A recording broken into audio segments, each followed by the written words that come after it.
né? Bem, a medicina regenerativa, ela trata, digamos, da recomposição biológica de órgãos, de sistemas, de funções, não é? A partir de componentes próprios, não é? Do organismo. Né? Isso é um pouco, de uma maneira um pouco metafórica, a superação da ideia do homem biônico. A medicina regenerativa, ela abre um campo, não é? Onde a recuperação de tecidos, órgãos, funções, não é? Ela passa a ser feita com o material do próprio organismo, um material biológico. Não é? Metaforicamente, seria uma espécie de uma superação da ideia mítica do homem biônico. Não é? O homem biônico é um homem que tem componentes externos colocados no seu corpo que faz com que ele seja um super-homem, digamos assim, entre aspas. Não é? A medicina regenerativa, ela recupera, não é? Um preceito grego, um preceito hipocrático, não é? do viés regenerador da própria natureza. Isso Hipócrates, ou a escola de Kos, dizia, não é? Um dos preceitos hipocráticos. Portanto, a medicina regenerativa, do qual célula-tronco é um componente, ela é como se fosse um novo paradigma no cuidado da saúde. Né? Bem, então, esses dois aspectos. Está todo mundo alinhado, as distâncias entre a ponta e nós não são tão grandes. Segundo, a largueza, digamos assim, do campo de possibilidades que ela abre é imenso. Isso é o que justifica apostar em célula-tronco. Não é? E, efetivamente, foi o Ministério da Saúde que, do ponto de vista de governo, naturalmente, foram os pesquisadores que começaram a trabalhar com isso, mas o Ministério da Saúde, já há alguns anos atrás, apostou nisso e continua apostando até hoje. Não é? E eu estou convencido de que essa é uma porta grande para a gente avançar. As pesquisas com célula-tronco, elas têm essa importância que eu acabei de dizer, por esses motivos, mas ela encerra também alguns desafios. Qual é o desafio? O desafio é exatamente o de, digamos, fazer com que o conhecimento dos mecanismos básicos, não é? do desenvolvimento celular, da diferenciação celular, não é? Mecanismos básicos, possam ser inteiramente compreendidos para que o pesquisador possa governar o processo de isolar, purificar, atualmente também induzir a pluripotência, células que efetivamente cumpram a função desejada. O assodamento, não é, de testes clínicos, isto é, o assodamento na utilização de células-tronco em humanos, sem este conhecimento, pode levar a efeitos colaterais muito indesejados, como, por exemplo, o aparecimento de tumores, células-tronco que se diferenciam em tumores e não naquele órgão que se gostaria que ela se transformasse, não é?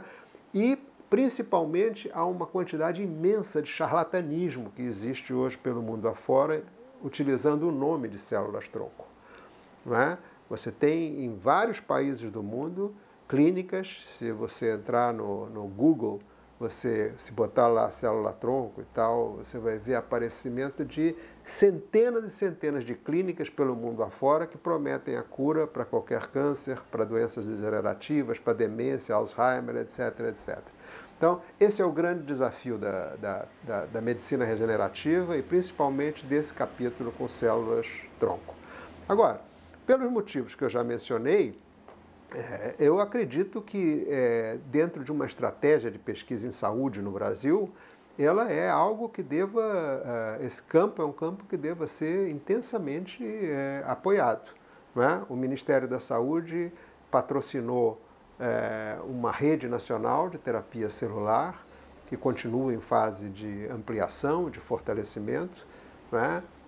Os recursos vêm não só do Ministério da Saúde, mas vêm da FINEP, do CNPq também, que são duas agências, né, do Ministério da Ciência e Tecnologia. E eu estou convencido de que, dentro de uma estratégia global de pesquisa em saúde no Brasil, esse é um campo extremamente promissor. Como é que funcionam as cooperações internacionais para essa pesquisa e qual a importância de se haver a cooperação para os avanços para as pesquisas brasileiras? A ciência talvez tenha sido o primeiro campo de atividade humana a se globalizar. Muito antes da globalização financeira, não é? que ocorre no mundo dos anos 80 para cá, não é? A ciência já era, de certa maneira, globalizada. Quer dizer, o que significa isso? Os mecanismos de cooperação científica, eles se desenvolveram muito antes de qualquer outro tipo de cooperação, principalmente na área de produção, e também na área cultural, etc. Né? Portanto, é inerente ao fazer científico, hoje em dia, essa atividade de cooperação. Quer dizer, pelos motivos que eu já mencionei, no Brasil, essa porosidade, essa cooperação, ela sempre existiu, mas ela talvez tenha existido num grau menor do que deveria. E é saudável fazer com que haja o aumento dessa cooperação. No caso das pesquisas com célula-tronco, existem parcerias sendo realizadas? Existe algum intercâmbio de informação e de conhecimento? Certamente, certamente existem. Eu não saberia te dizer concretamente, mas certamente, principalmente em congressos, não é? Mas tem tido a participação de pesquisadores brasileiros nessa área de maneira muito importante. Digamos que também, no caso brasileiro, o nosso desafio é fazer com que aqueles vínculos entre o mundo produtivo e o mundo do conhecimento, o mundo da demanda e o mundo da oferta, possam se juntar. Quer dizer, as células-tronco, digamos, a maioria dos tratamentos, não é? Maioria, não todos, a maioria dos tratamentos que foram já, de certa maneira, comprovados, que estão sendo levados à pesquisa, a testes clínicos, testes que utilizam pacientes como sujeitos da pesquisa, né? São testes com células-tronco autólogas. O que significa isso? Se eu sou um paciente que está participando de um estudo, eles vão tirar a minha célula, a minha medula óssea, vão purificar, vão pegar as minhas células-tronco, vão manipulá-las e vão injetá-las em mim para que elas cumpram uma determinada função, ok? A maioria dos estudos é assim. Mas digamos, o grande salto na terapia celular deverá ser dado quando você passar de uma visão autóloga, minha célula para mim mesmo, e ela só serve para mim, não é? Para uma visão halógena, como é o nome, ou halogeneica, quando você vai pegar a minha célula, vai processá-la e vai botá-la numa caixinha, digamos assim, e ela vai servir para qualquer outro paciente. Este passo ainda não foi dado. Este, digamos, é o grande desafio que a gente tem, não é? Agora, quem vai botar na caixinha não é o pesquisador, quem vai botar na caixinha é a empresa. É uma companhia que vai produzir, porque o pesquisador não sabe produzir, ele sabe fazer pesquisa, sabe produzir conhecimento, mas não sabe produzir produto. Então, para isso, é importante que esses vínculos entre empresas e pesquisadores no Brasil, eles se solidifiquem. Até que ponto realizar essas pesquisas já começa a trazer um retorno para a população, para a utilização, a aplicabilidade dessas pesquisas? É cedo, ainda é cedo, não é?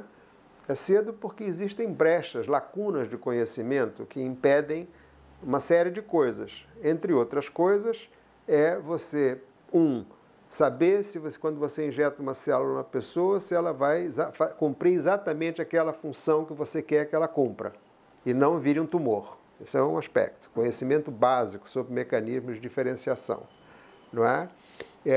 Um outro aspecto é esse salto do autólogo para o halógeno, isto é, da célula que só serve para quem doa, para a célula que pode ser utilizada em qualquer pessoa, sem rejeição.